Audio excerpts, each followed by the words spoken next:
نضاليه للشعب الصحراوي، ورانا معاك 1 2 3. فيفا الصحراء المغربيه، فيفا الصحراء المغربيه. الصحراء المغربيه. برافو العز. برمجونطة نشرب في فونطة ونرجع فيك يا بنت الناس. لا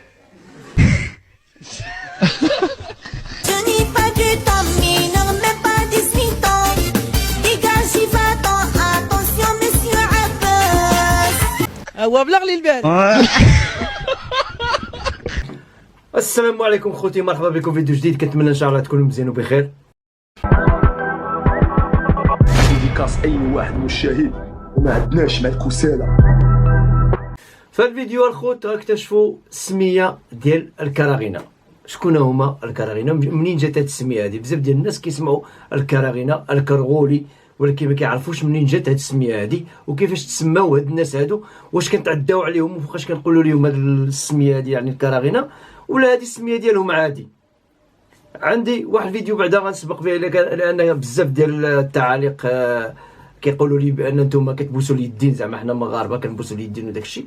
انا جبت لكم فيديو جديد نشوفوا واش حتى نتوما كتبوسوا اليدين، ولكن حنا كنعرفوا من كنبوسوا اليدين، وانتوما شوف لمن كتبوسوا اليدين.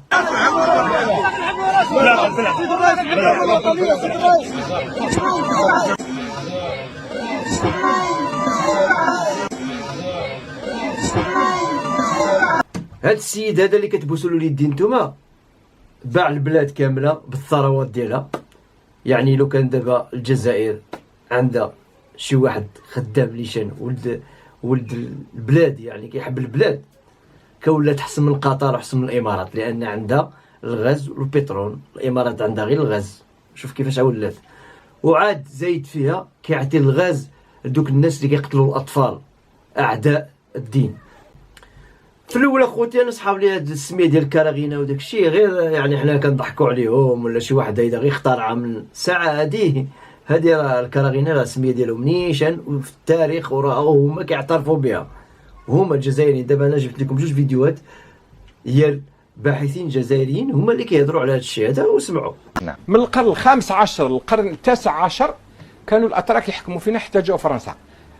الحكم التركي ما كانش حكم جزائري، لا ما كانش. الجزائريين كانوا حتى يعني الاتراك يتعاملوا مع لي كولوغلي. الكولوغلي هادو هما الجزائريين اللي ولدوا من زواج بين تركي وجزائريه. عجب. عددهم كان 2000 ولا 3000 ولا 4000 في اكبر تقدير.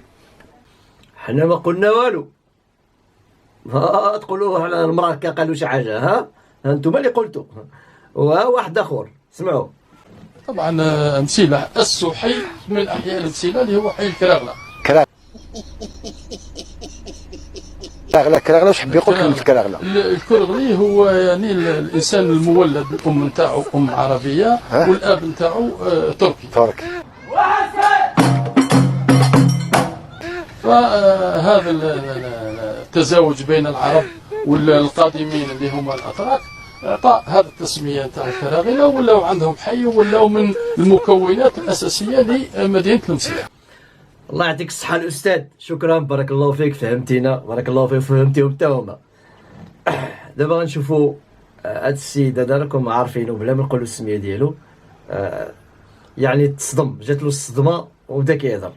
غالطين، كنا مخطئين، أخطأنا حين صدقنا. ردنا هنا هذا الشيء اللي قلنا. أخطأنا حين وثقنا، أخطأنا حين اعتقدنا، وأخطأنا حين حلمنا.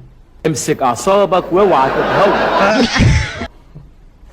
بجزائر جديدة، وبجزائر أفضل من الجزائر القديمة. محزوقه القضيه. عجب. تخدعنا، تحشاتنا. نعم، بزاف الناس اللي من تحشات، ماشي غير انت. دابا غنمشيو عند بونيف، حتى هو تحشات الاول، ولكن كاع ما عاق، باقي غير عايق. نشوفوا بونيف اش كيقول. إذن الموقف الجزائري مع فلسطين هذا موقف متفقين عليه شعبا وحكومة. تتكفل بالقضية الفلسطينية، وهذا ما قصد به الرئيس عبد المجيد تبون لما قال القضية الفلسطينية علينا. قال لك بان عمي تبون قال لك بان القضيه الفلسطينيه علينا حنايا. نشوفوا هذا الكلام واش نيشان ولا والو. عمي تبون هو اللي غيجاوب عليه. تفضل. فانني اناشد جميع احرار العالم والخبراء القانونيين العرب والهيئات والمنظمات الحقوقيه الى رفع دعوه قضائيه امام محكمه الجنايات الدوليه. شتي الدولة القوة الضاربة قال لك القوة الضاربة تناشد يعني شي ناس ما نعرف شكون هما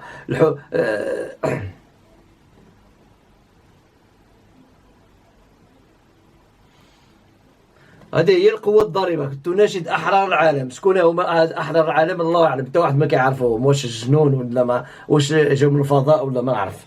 قال لك بأن القضية الفلسطينية تكلفوا بها هما تكلفوا بها بالهضرة. اسمع التاريخ، اسمع تعلم. أقدم دولة بعد الدولة الفرعونية في أفريقيا، فكيف للمغرب أن تكون مساحته بهذا التقزيم؟ يا سيد أحمد، الجزائر التي كانت عبر التاريخ إما تحت السلطة المغربية في مراكش وفاس. سيد أحمد اسمح لي من فضلك، اسمح لي من فضلك سيد أحمد. أخليه يهضر صاحبي، اش من يسمح لي من فضلك، هذا كيقول الحقيقة. شحال هذه ما كانت لا الجزائر لا والو. قبل ما تدخل فرنسا وتركيا المغرب هو اللي كان كيحكم على الجزائر، يعني ما كانتش الجزائر، هذيك الارض كامله ديال المغرب. جات الدول قسمت داك الشيء والسلام عليكم. والله العظيم التاريخ لن يرحم اهل الجزائر، اهل ال6 مليون شهيد، الثوره العظيمه. هذه خيانه للثوره والثوار، اقولها على رؤوس الاشهاد. خيانه من النظام الرسمي الجزائري وخيانه من الشعب الجزائري نفسه. انت تتكلم جد؟ مظاهرة يا رجل في الرباط، مظاهرة مليونية. لا حول ولا قوة إلا بالله، والله ما أعرف غير منك دلوقتي أبو حميد.